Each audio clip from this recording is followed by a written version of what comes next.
Romanos capítulo 12, a partir do verso 9, a Bíblia nos ensina algumas virtudes, algumas qualidades. Digam comigo, virtudes. Só que às vezes nós não sabemos o conceito dessas coisas. Quando Deus imprime isso no meu espírito, no seu, ou tenta desenvolver essas qualidades, Ele espera que nós nos tornemos pessoas melhores, mais maduras, mais significativas, mais intencionais. E a palavra virtude significa qualidade daquele que se conforma com o considerado correto, desejável.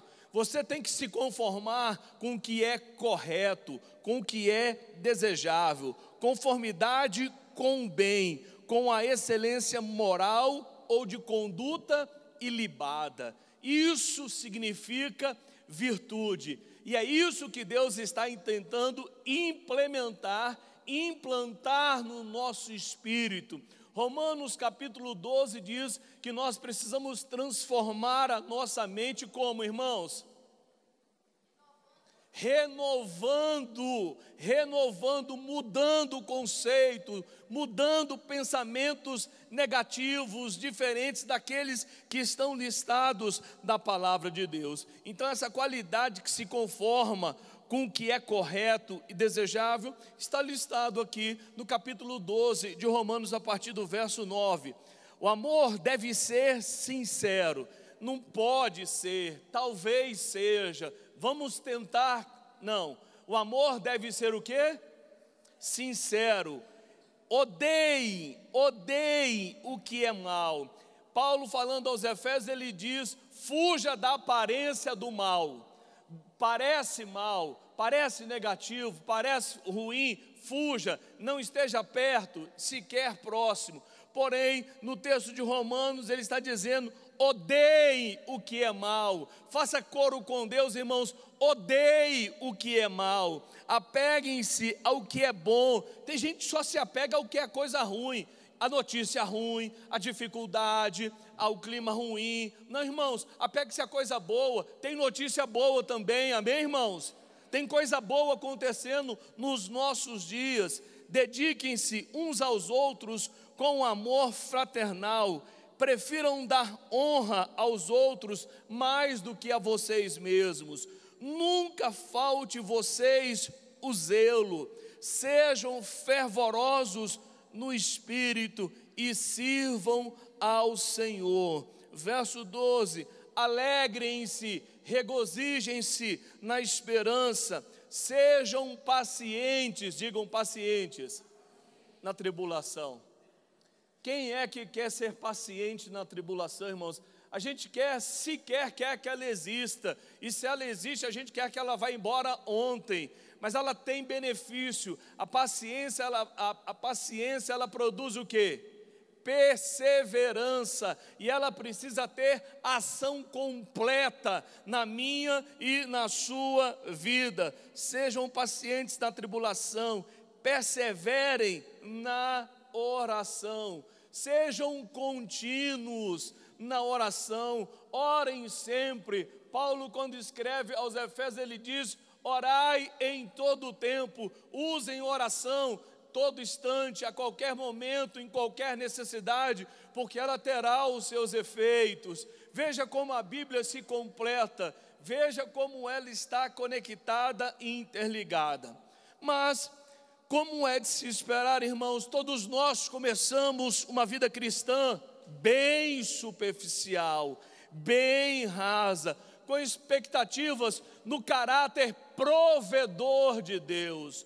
Boa parte das pessoas vieram à casa de Deus, vieram à presença de Deus, aceitaram Jesus por conta de uma situação inconveniente, por conta de um problema, de uma dificuldade financeira, de um problema de saúde. Nós viemos atraídos por esse Deus que pode todas as coisas. E inicialmente nós até concordamos que essa vida seja extremamente superficial, baseada na provisão de Deus. Sim ou não? Sim ou não, irmãos?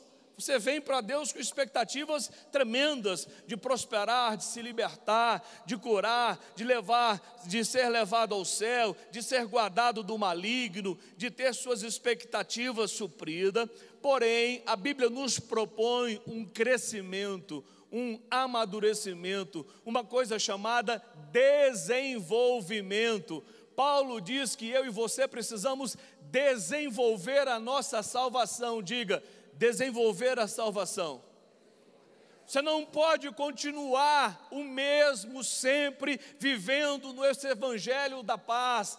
Você não pode continuar sendo a mesma pessoa de sempre. Cada dia você precisa estar melhor, diferente. O apóstolo Pedro, na sua segunda carta, ele diz que eu e você precisamos crescer. Diga, crescer na graça e no conhecimento. Não é só no poder não, irmãos. Tem gente que se vincula a poder, tem que cair, tem que manifestar, tem que ter profecia, tem que ter dons carismáticos, profetas, tem que ter tudo isso. Mas a vida espiritual, ela não está restrita apenas nos dons carismáticos. Por isso, quando Paulo escreve a Tito, ele coloca Tito naquela igreja para poder fazer com que aquela igreja que fora visitada pelo poder de Deus tivesse também orientação sadia, madura, ensinando aqueles crentes a permanecerem firmes na presença de Deus.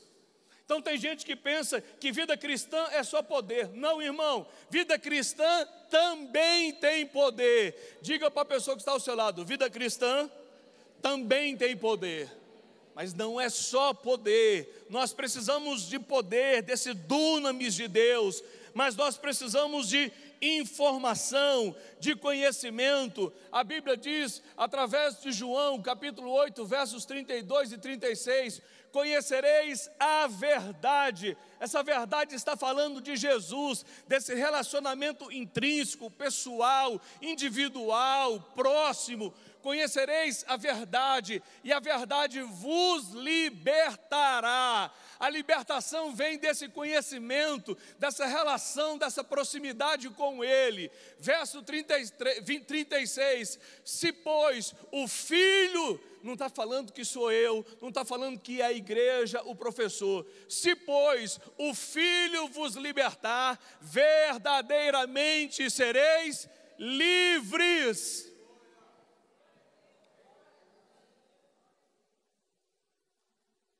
E Paulo está chamando a mim e a sua atenção a desenvolver, a crescer, a amadurecer, a crescer na graça e no conhecimento, como o apóstolo Pedro está dizendo. Observe, irmãos, o contraste da vida desse homem, que foi talvez o mais inteligente, o mais relevante, significativo do Novo Testamento.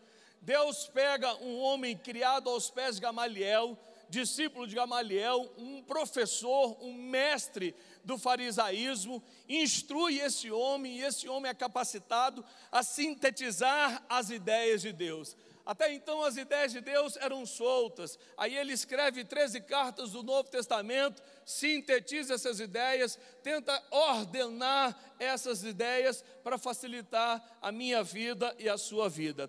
Porém, ele diz em Coríntios capítulo 13, quando eu era menino, eu falava como menino, pensava como menino, raciocinava como menino. Quando me tornei homem, deixei para trás as coisas de menino. Ele cresceu, irmão, não só em estatura, ele amadureceu, a sua personalidade foi sedimentada em uma situação baseada nas Escrituras, na palavra de Deus. Ele se tornou melhor do que ele era. Ele era uma criança, ele falava como uma criança, agora ele cresceu em estatura, agora ele se tornou um homem e deixou as coisas de criança para trás.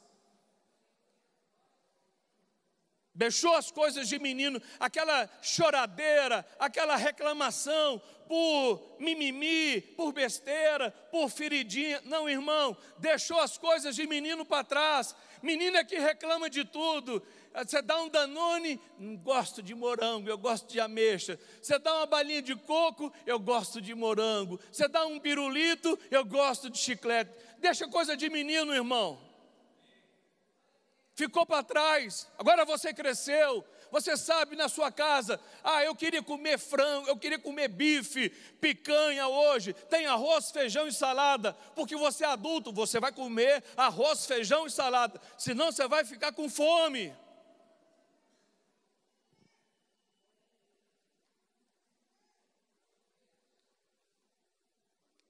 Depois de superar essa fase inicial da caminhada cristã, é muito necessário frutificar, diga frutificar, do desígnio de Deus.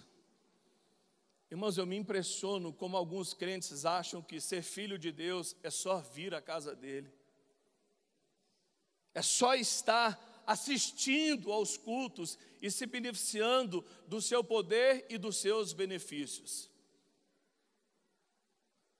Ser filho de Deus é cumprir propósitos, objetivos. E Rick Warren tem uma frase significativa, ele diz: uma vida sem propósito é uma vida sem sentido algum. Que sentido sua vida espiritual tem para você? E é engraçado, irmãos, que o apóstolo Paulo coloca algumas coisas para que a gente possa pensar, para que a gente possa dar sentido à nossa vida. Uma das coisas que ele diz é que nós devemos servir ao Senhor com alegria. Diga, servir ao Senhor com alegria. Irmãos, eu fico imaginando, eu não tenho o dado do IBGE, de quantos cristãos nós somos no Brasil. Quem tem mais ou menos uma ideia? 50 milhões de cristãos no Brasil. Imagine se 50 milhões servissem ao Senhor com alegria, produzisse algo intencional, com objetividade. Eu coloquei aqui para você entender se você serve a Deus ou serve a si mesmo. Porque tem gente que serve a si mesmo só pelo benefício de estar no Evangelho, mas não serve ao propósito maior de Deus na sua vida. Significado de servir. Servir significa prestar serviço, cumprir determinados deveres e funções, ter utilidade, dar auxílio, auxiliar, ajudar, servir alguém, dedicar-se sua vida à caridade, viver para servir. Maior exemplo de servir que nós temos na Bíblia é o do nosso próprio Senhor Jesus. Ele diz em Mateus capítulo 20, verso 28, gente, presta atenção, não sou eu, ele está dizendo: eu vim para servir e não para ser servido. Eu não estou aqui para você me servir, eu vim aqui para te servir, para te ajudar, para te libertar das castas do inimigo sobre a sua vida, para te curar, para te abençoar, para te dar paz. Eu vim trabalhar por você. Agora, nós encontramos cristãos que vêm à igreja com o seu rosário de pedido, com seus livrinhos de sonhos só para pedir. Nada contra livrinho de sonho, mas irmãos, o que nós oferecemos a esse Deus que nos oferece tudo, todo dia, toda hora, a todo momento? Servir ao Senhor. Pastor, eu sirvo a Deus. De que forma? A sua família direta, sanguínea, nuclear? Não, servir ao Senhor com alegria, está falando de servir o seu reino, aqueles que compõem a irmandade do reino de Deus. servir, se apresentar gratuitamente, oferecer parte da inteligência, parte da força, parte da energia que Ele tem dado a você, para você poder, através disso, agradecê-lo, tudo que Ele tem feito e realizado na sua vida e na sua família. Prestar serviço, cumprir determinados deveres e funções.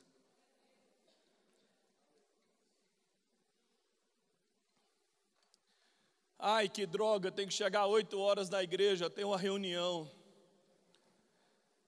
Aí você tem o seu serviço secular, porque você recebe lá, seu chefe marca uma reunião 2 horas antes do seu horário de trabalho corriqueiro, normal, e você vai à reunião porque você recebe.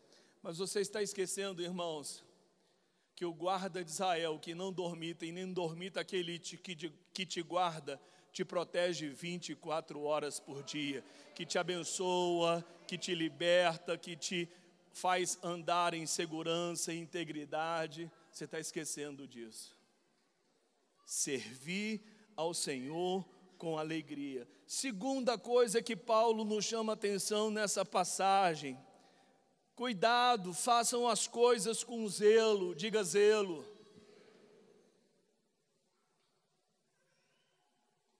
Essa história que para Deus serve qualquer coisa, irmão, isso é uma ideia demoníaca, maligna, contrária à qualidade de vida que Deus propõe para mim e para você. Aquela história, irmão, canta aí, eu não sei cantar, não tem problema não, você está adorando a Deus. Tem muito problema, irmão.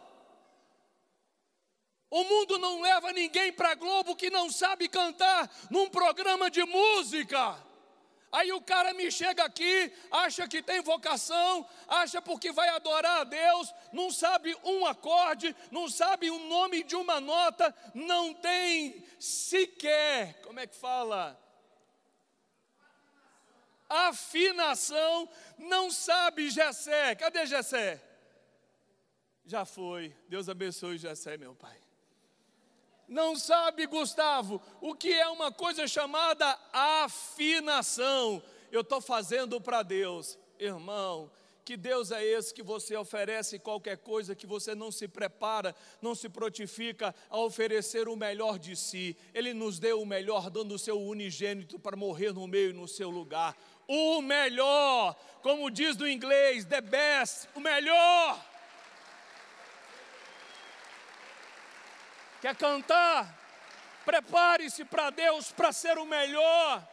Eu tenho dito nesses últimos dias, eu tenho sido influenciado por um pastor norte-americano, novo, que tem influenciado milhares de pessoas, que tem seguidores de mais de 1 milhão de pessoas, pastores ouvindo, querendo ser como ele. Eu falo, Deus, em que área eu posso ser mais zeloso? Onde eu posso estudar mais? Como eu posso ser um marido melhor, um pai melhor, um vô melhor, um pastor melhor, um amigo melhor? Zelo. A Bíblia diz, irmãos, que o zelo consumia o Senhor Jesus, o zelo pela casa dele. Zelo. Você está vendo uma sujeira aqui? Não é minha área, eu estou pouco me lixando, eu não sou pago para isso, irmão. Pegue esse copo sujo, leve a lixeira e guarde. O zelo pela casa de Deus, isso não é a minha casa, não é só a sua, é a nossa casa, é a casa do nosso Deus.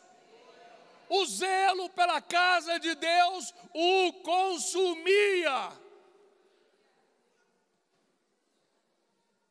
Eu tenho isso aqui, há quase, tem uns 3, 4 anos, tem mais, está novo, eu zelo, eu cuido, eu limpo, minhas coisas, irmãos, eu passo pano, eu limpo, eu procuro guardar, porque foi o que Deus me deu, zelo, cuidado.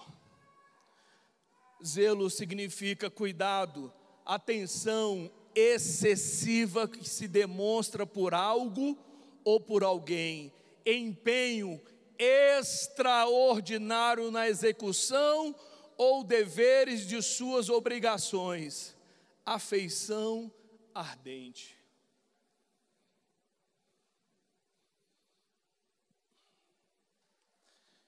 Eu fico imaginando, ao ler essa passagem, o que Deus deve olhar para nós. Que tipo de zelo você tem por mim? Que tipo de afeição você nutre por mim? Que tipo de coisa você oferece aos outros? Você é um líder de célula, prepara a mensagem ao sair de casa, ou aquela coisa vem sendo maturada dentro de você? Deus vem falando e você vai incluindo a sua receita, você vai adicionando uma ideia aqui, outra ideia ali, pelo zelo. O zelo pela casa de Deus, pelas coisas de Deus, por alguém.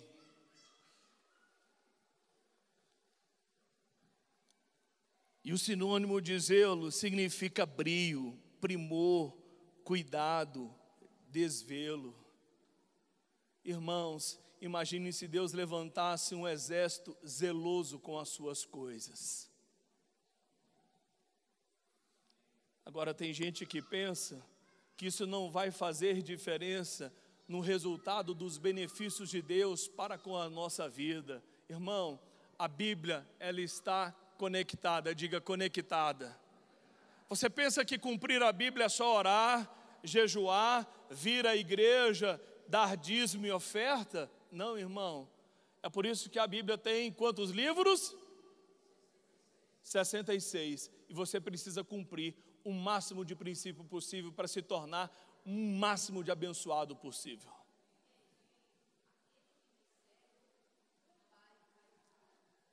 Ei, presta atenção. É a Bíblia quem está dizendo.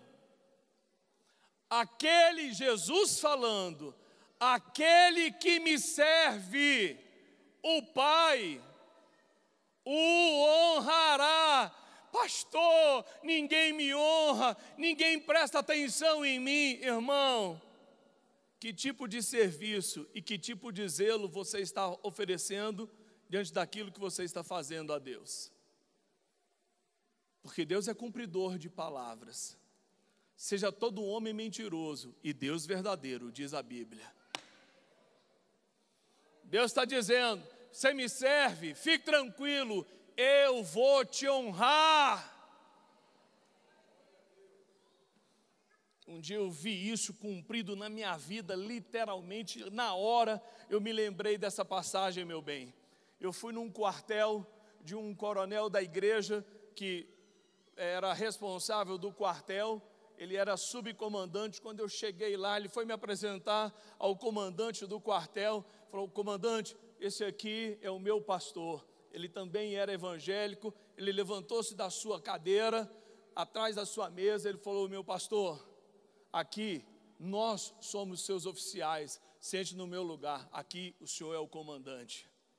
Eu falei, que isso, comandante, não precisa, e fui andando para a mesa. Ele falou, pastor, faço questão do senhor sentar aqui. Eu falei, pois não. Pensa que eu resisti? Que nada, irmão. Sabe o que eu vi? Deus me honrando. Deus me honrando.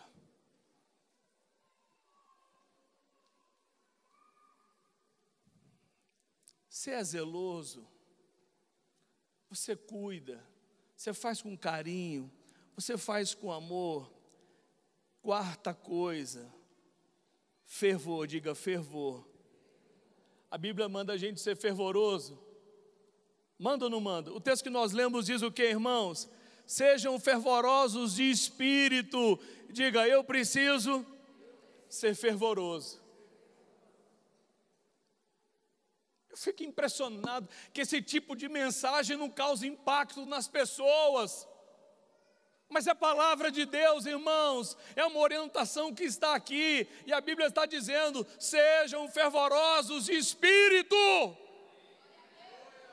E eu fui procurar o significado de fervor, para a gente poder ter paralelo, fazer uma analogia, não é com a vida alheia não, é com a nossa, para saber, eu sou fervoroso ou eu não sou fervoroso. Olha o que a Bíblia diz sobre fervor, zelo ardente pelas coisas de piedade, de caridade, orar com fervor, ardor, entusiasmo. Irmão, isso te entusiasma.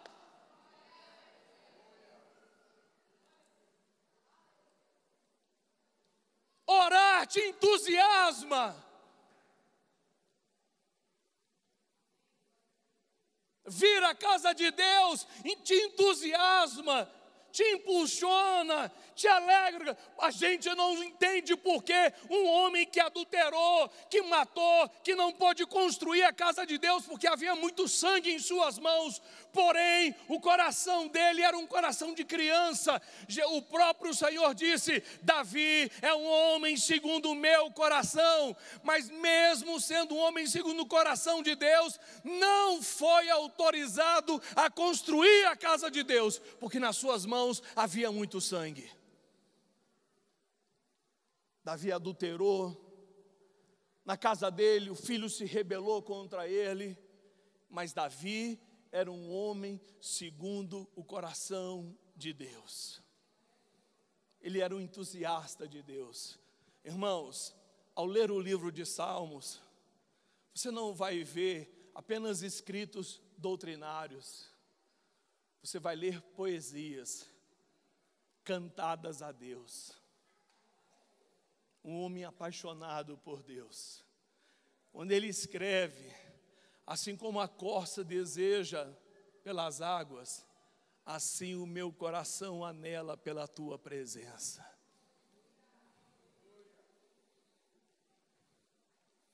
Um homem entusiasmado, um homem fervoroso, um homem animado com o que fazia. E para aumentar o nosso vocabulário aqui, entusiasmo é um grande interesse, um intenso prazer, uma dedicação ardente. Intenso prazer. Ai, meu Deus, oração de novo. Ai, meu Deus, esse louvor, vou chegar depois. Irmão, para você que vem 7h40 ou 10h40, perde o louvor, você não está oferecendo um culto completo ao nosso Deus. É a sua hora de se devotar a Ele, de se render a Ele, um culto completo. É tão pequeno o nosso culto. Não, eu vou chegar 10h40, 7h40, depois do louvor, você está deixando de prestar aquele seu momento de rendição a Ele, porque o resto do culto você só recebe, a hora do louvor você entrega a sua rendição a Ele. Entusiasmo, você faz isso com significado. Estou pedindo a Deus, a culpa não foi sua não, Gustavo, fui eu que peguei aqui no negocinho. Sabe o que eu estou pedindo a Deus, irmãos? Muito mais do que ser um bom pregador, eu estou pedindo a Deus a partir de agora: Senhor, eu quero inspirar pessoas. Inspirar. Quero que a pessoa olhe para mim e se inspire. Quero ser como esse cara. Jesus inspirava as pessoas, sem obrigá-las a fazer nada do que Ele fazia. Sabe como? Olha os discípulos dele. Quando Jesus fora preso, estava sendo levado por um grupo de soldados, os discípulos dele o acompanhavam de longe, principalmente Pedro. E as pessoas olhavam para Pedro e diziam: ei, você é um deles. É como se fosse na linguagem de hoje, da tradução bíblica: ei, você é crente, você é protestante, você carrega a Bíblia do braço, olha a altura da sua saia, você dá glória a Deus, aleluia, todo dia, toda hora, você é como os crentes. Olha o que falaram para Pedro: ei, você é um deles, você anda como ele e você fala como ele.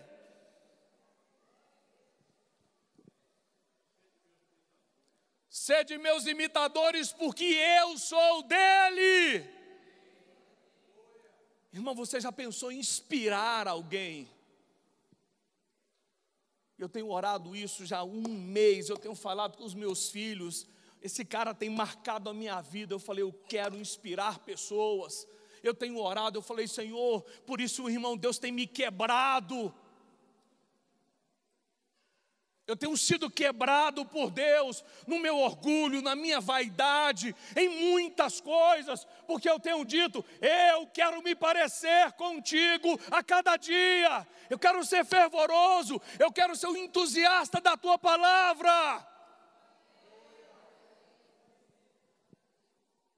Quando Jesus falava e os fariseus o ouviam, diziam acerca dele: ele fala como quem tem autoridade, esse homem é diferente. Não é religião não, irmãos, é seguir as Escrituras, entusiasmo, mostrar grande interesse, um intenso prazer. As coisas de Deus têm que ser prazerosas, não pode ser fardo, não pode ser peso, é para o seu benefício, é para o seu sucesso, é para o seu aprazimento. Irmão, oração não pode arrancar pedaço, oração não pode entristecer, oração não pode oprimir você, jejum não pode atrapalhar a sua vida. Isso aqui tem que ser algo prazeroso. Senhor, Tu criaste esses princípios para o meu bem. Não é para o bem dele, não, é para o meu bem. Eu fui na minha cardiologista sexta-feira, falou: pastor, o senhor está uma pontinha para ficar com diabetes. Uma pontinha. Na hora eu me entristeci. Falou: pastor, tem jeito. Abra mão do pão, abra mão do macarrão, abra mão do refrigerante. E eu fui me entristecendo.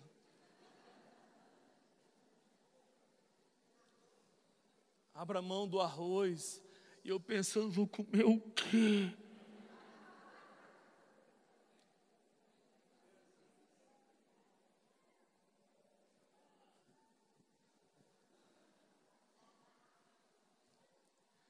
Aí quando Deus impõe limites, você pensa que é para o nosso mal.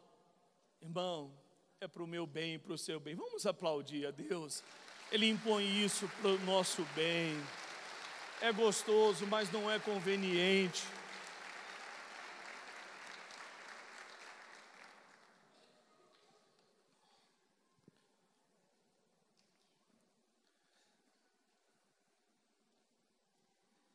Quem anda entusiasmado com as coisas de Deus?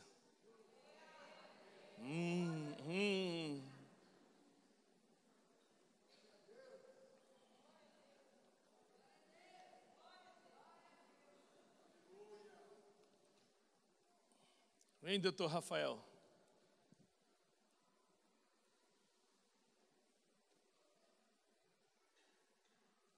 Entusiasmado. Já viu o início de namoro, irmão? Você quer comprar todo tipo de presente para o seu namorado ou namorada? Você pensa, você liga. Quando eu trabalhava no banco, eu tinha um horário livre lá. Irmão, eu ficava 1 hora e meia conversando com minha esposa, a namorada. Ela não era minha esposa lá. Aí o chefe chegava assim: rapaz, que tanto você conversa? Está conversando com quem? Eu falei: com minha namorada. Falou: rapaz, você está no banco. Eu falei: mas não tem nada para fazer. Falou: não demora muito não. Eu falei: tá bom. Irmão, pastor, o que você conversava o dia inteiro, 1 hora e meia, 2 horas todo dia? Irmão, nada. Como é que você está?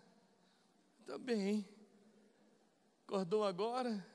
9h30. Acordei. Eu tinha acordado, irmão, me dava uma inveja. Pensa na inveja que eu sentia dela ter acabado de acordar 9h30, 10 horas, e eu ter acordado 6. Falei: o que você vai fazer agora? Não, eu vou orar um pouquinho, daqui a pouco eu vou almoçar. Eu falei: ai meu Deus. Conversava nada com nada.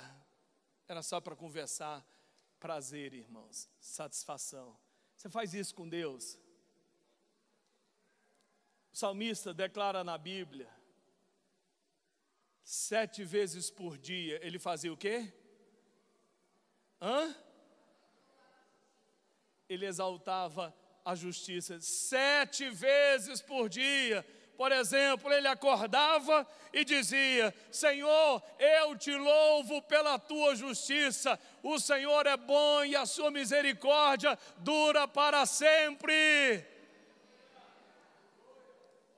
10 horas da manhã, de novo: o Senhor é bom e a sua misericórdia dura para sempre, eu te exalto pela tua justiça.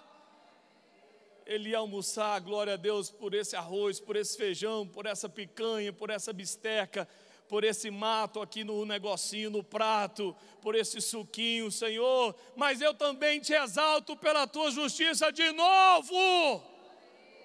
De tarde, de noite, na hora de... Irmão, quem é um crente que fazendo isso não tem benefício de Deus todo dia e toda hora? Você pensa que Deus está moendo você para poder prejudicar, para poder punir você? Deus talvez esteja moendo você para te fazer melhor.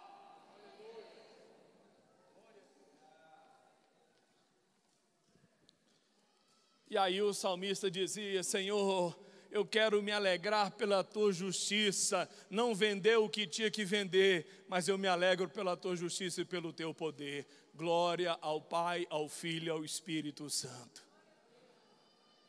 Um dia eu fiz igual o exemplo de uma lavadeira lá de Manaus, que eu escutei um testemunho um dia.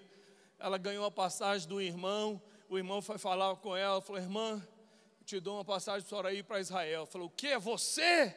Não é você que está me dando, o meu Deus moveu o seu coração. Um dia eu brinquei com um amigo que fui fazer um negócio com ele, falou: pastor, estou te dando isso. Eu falei: dando o quê, rapaz? Deus moveu o seu coração para você me dar isso, você não é tão bom assim. Ele começou a rir, falou: pastor, não sou mesmo não. Eu falei: eu tenho certeza, Deus te moveu. Aí depois eu falei: não, estou brincando, obrigado porque você aceitou ser movido por Deus. Irmão, você está entusiasmado com o que Deus pode fazer hoje na sua vida? Eu sei que você está entusiasmado com o Brasil amanhã contra o México, a bandeirinha, a canjica, o churrasco já está marcado, seus amigos já estão convidados, está lá naquela hora preparado. Irmão, você está preparado para o culto de hoje à noite? Está entusiasmado? Ei, essa misericórdia. Irmão, quando você está, não, você não, quando uma pessoa está no leito do hospital, ela só pensa em Deus. Ai, se Deus me curasse, se o Senhor me curar, eu prometo que eu prego todo dia no ônibus, no metrô, na praça, eu prego. Eu prometo que eu sou dizimista, eu prometo que eu dou o carro à igreja, eu prometo que eu ajudo na construção, eu prometo que eu ajudo na limpeza da igreja. Senhor, eu prometo, me cura, me cura, me cura.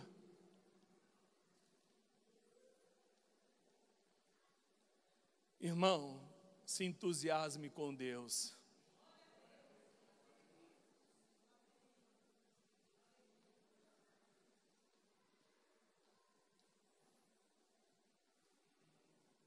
Paulo está, e por fim, Paulo está dizendo para nós: ei, regozije-se, alegre-se na esperança. Tem gente que não tem esperança, não espera nada, irmão. E aí, pastor, não espero nada, não confio em ninguém, não acredito em nada. Está equivocado, querido. Paulo está dizendo: gente, regozije-se na esperança, espere algo bom acontecer, espere intervenção de Deus, espere por milagre, espere coisas boas na sua vida, na vida dos seus filhos, espere algo bom.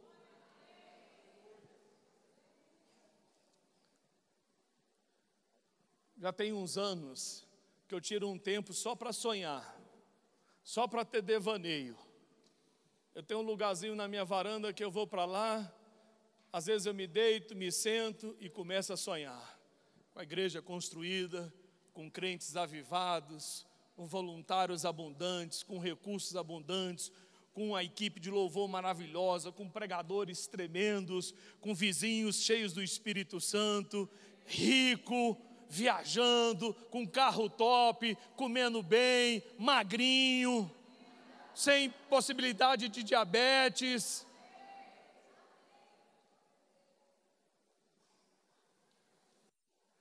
Um dia eu fiquei pensando: Senhor, já pensou Se eu pudesse dormir só 4 horas e não ficasse doente nem cansado e pudesse ter força para estudar 8 horas por dia, como muita gente aí, eu seria fogo puro em todo lugar. Aí eu fico pensando, eu quero que minha esposa, a hora que eu chego, é como se um príncipe estivesse chegando, ela já pula no meu pescoço, me dê um beijo, que saudade! Parece que eu não te vejo há um ano.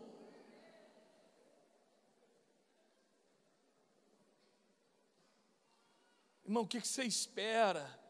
Eu espero dos nossos políticos corretos, íntegros, que se desviem do mal, que temam a Deus, que façam leis justas.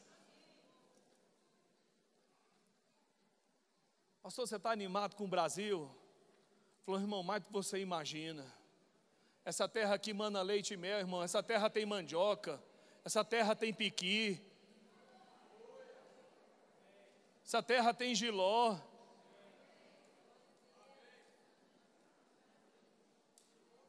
Hã? O que mais que tem que o povo gosta? Hã? Irmão, essa carne tem carne seca.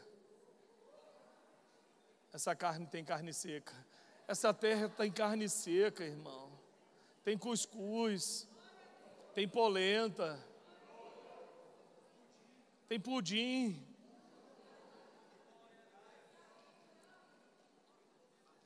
Tem canjica. Tem quentão. Irmão, presta atenção, irmão. Oh, Jesus, abençoa o teu povo. Abençoa o teu, tem misericórdia do teu povo, Jesus. Tem uns aí que, aleluia, aqui, aleluia, irmão. Hã?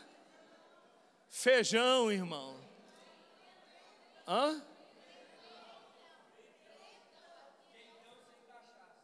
Quentão sem cachaça. Não, vamos abolir esse negócio de quentão, crentão aí, irmão. Tem leitão. Irmão, eu quero que hoje Deus te dê entusiasmo, te dê fervor, te dê zelo, te faça servir a Ele com alegria. Servir ao Senhor com alegria, diz a Bíblia. Não faça por obrigação. Você pensa que eu estou aqui porque recebo salário, eu podia estar trabalhando numa empresa privada. Eu não sou burro, irmão. Eu não sou burro. O nosso irmão é auditor. Ele é inteligente. Se eu estudasse, eu também poderia ser auditor. Poderia ou não? Poderia, irmão. A minha esposa não é burra. Eu falo 3 línguas. Línguas estranhas. Português. Mais ou menos o inglês e mais ou menos o espanhol, dá 3. Não sou burro. Irmão, acorda, seja zeloso. Agora vamos ficar de pé.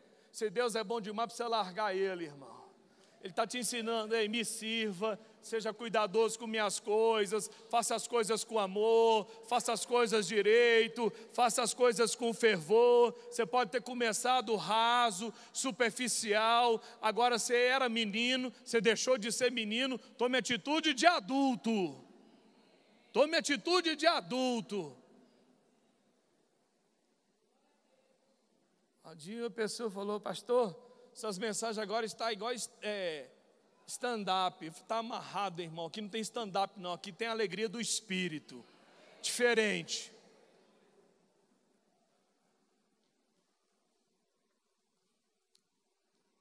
Sou entusiasmado com as coisas de Deus, irmão.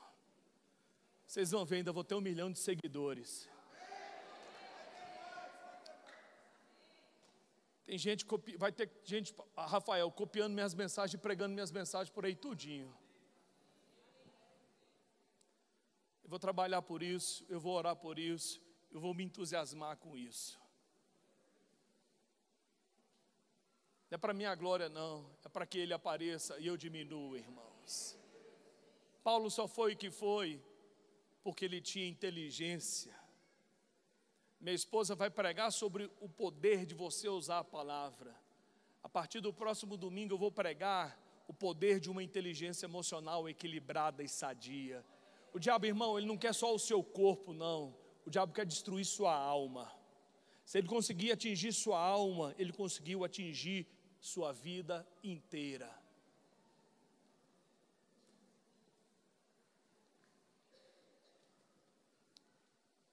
Quem vai ser fervoroso a partir de hoje? Ô irmão, eu estava numa igreja americana. É tão diferente os cultos numa igreja de negros, onde meu filho frequentava, uma igreja de 10 mil membros. As pessoas ainda vão igual nos filmes, de chapéu, de terno, aquelas coisas bem caracterizadas. Enquanto o pastor pregava, sabe o que acontecia? As pessoas saíam correndo pelo meio dos corredores, dando glória a Deus, aleluia, dizendo: continua, prega mais, fala a Deus, aquelas coisas. Enquanto o pastor ia pregando, o povo parece que ia voar. Eu falei: meu Deus, que culto é esse?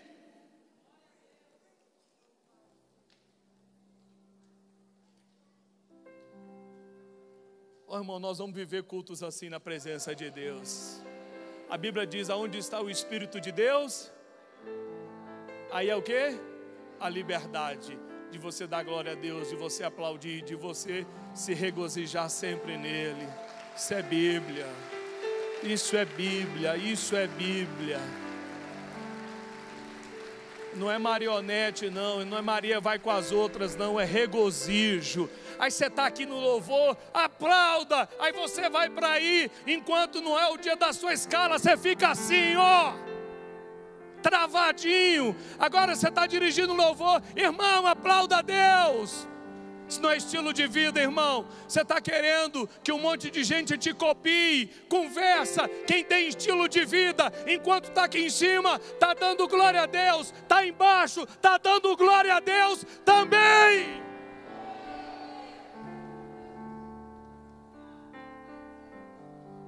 Coerência. Paulo dizia: eu esmurro o meu corpo para que, tendo pregado a outros, não venha eu mesmo a ser desqualificado. Como é que eu peço? Bata a palma quando eu estou aqui em cima, e quando eu estou embaixo eu fico assim, culto inteiro. Mas o que você tem? Não sei. Sai dele. Não adianta você estar aqui em cima pedindo para os outros aplaudir, e quando estiver lá embaixo ficarem assim, ó.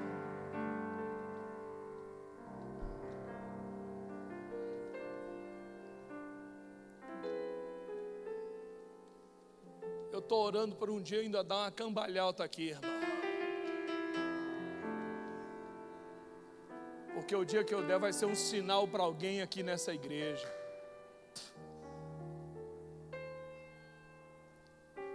Tem gente que pensa que eu sou tradicional. Um dia o irmão falou: pastor, o senhor é tradicional? Eu falei: depende. Torço pro Fluminense.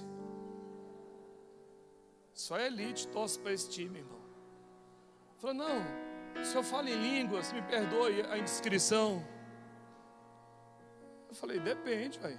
Inglês, francês. Ele falou: não, línguas estranhas mesmo. Aí eu, xicarabaçu de cantare me anda, essa? Ele falou: caramba, pastor, não sabia. Eu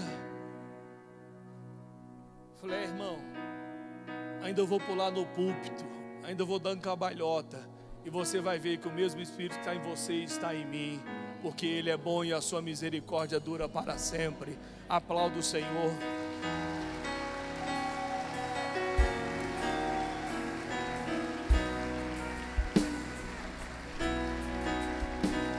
Você ainda vai sair correndo nesses corredores. Qualquer dia que Deus te pegar, esqueça os outros, irmãos. O dia que Deus te der uma vitória, pule, exalte, cante, jubile na presença de Deus, regozije-se, porque Ele é bom e a sua misericórdia dura para sempre.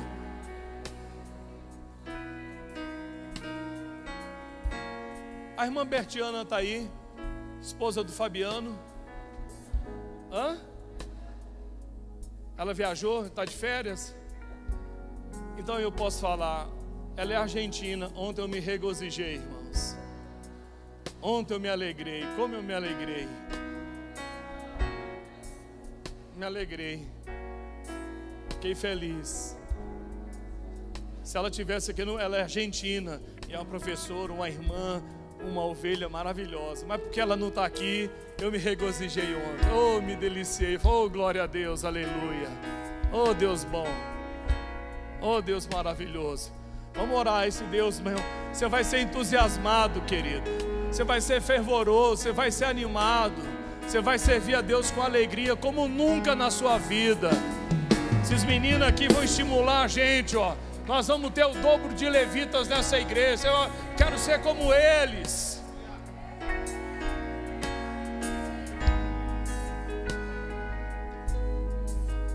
Irmão, peraí. Só para encerrar. O amor, ele quebra paradigma. Diga, o amor quebra paradigmas.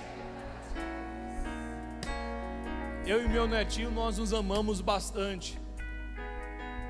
Do nada, um dia, eu estava viajando e ele estava lá em casa almoçando. Ele falou para minha esposa: vovó, quero ser pretinho. Falou: ai, Levi, por que você quer ser pretinho? Quero ser igual o meu avô, pretinho. Aí ela me contou. Falou: meu bem, o Levi disse que quer se parecer com você até na sua cor. Aí eu fiz um FaceTime com ele. Aí falei: você quer ser pretinho igual o vovô? Vovô, eu quero ser pretinho igual você. Eu falei: então vovô vai te dar um presente. Já animei logo.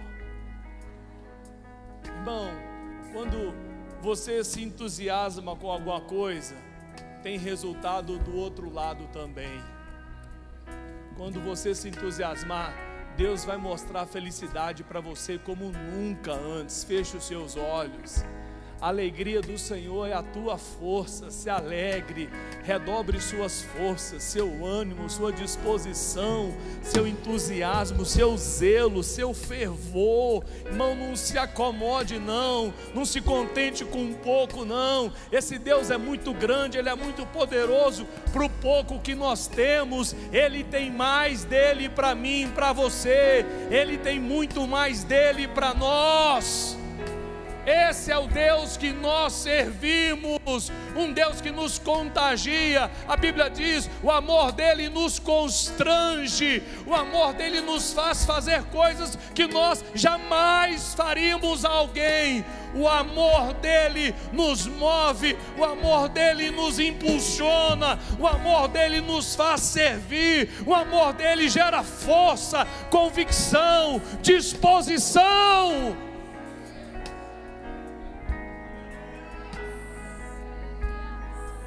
Ei, gente, abra os seus olhos um minutinho.